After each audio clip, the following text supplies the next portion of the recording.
Well, it's good for their spirit. It's good for their belief. They've done an amazing job of continuing to work and to trust in each other throughout this season. I think that we've been playing a lot better than what our record shows, but that's part of what we're learning how to do, and that's win games. And winning on the road is much more difficult than winning at home.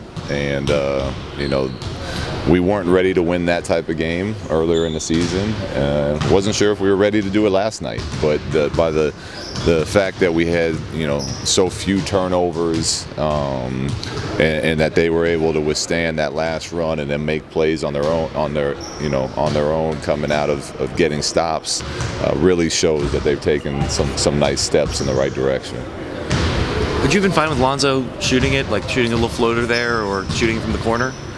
I would have been fine with him shooting. I completely agree with what he said as far as there's too much time on the clock. I've told our guys many times, if it's a tied game, we want the last shot. Whether it goes in or not, we don't want to give them another chance. And obviously leaving point 8 was almost too much. They had Embiid wide open at that last play that we messed up a switch on. So I thought it showed a lot of maturity because everyone wants to be the hero. And for a rookie to pass up a hero shot because of the recognizing how much time's on the clock to get into the lane and collapse the defense and make an extra pass, I think shows leadership and it shows maturity. He said that earlier in the season he might have taken it. He might have taken the 3 from the corner, but he's learned. Do you agree with that? That's He's getting better at it. Yeah, there's been some times, even like when we're talking about getting 2-for-1s at the end of quarters, we want to get our shot up between 32 to 34, 35 seconds. And there's been a couple of times where he'll shoot it at 40, 42, and then they'll run down and they'll get a 2-for-1. But these are all things that he, as a young player, you learn as the season goes. And I think him as a point guard, and there's so much he has to look for and so much responsibility he has. That he's starting to pick up little things here and there about how the game is played at this level, what he needs to do, running a team, and time management is a huge part of that for a point guard. And he showed a big time mindset with the time management part of that game last night at the end. Do you think he has it in him to one day be a great scorer? I do, because he has such a great feel for the game, and when you saw it last night, the way he was getting to the rim and pushing it in transition, he understands angles, and he's got the speed as he becomes stronger and is able to finish more consistently around the rim. He's got such a good knack for getting those shots. You add that with the ability that I think he's going to be a fine NBA, three-point shooter eventually as well. It makes for the ability to be a very good scorer. And I think he'll always want to pass first, which will also lead to him having scoring opportunities because defenders are going to be more worried about guarding their own man. But he'll be able to really put a lot of pressure on defenses in this league. Was that the best he'd done this season on finishing at the rim? Probably. I'd have to go back and look at the first Phoenix game, but he had a really nice game finishing at the rim.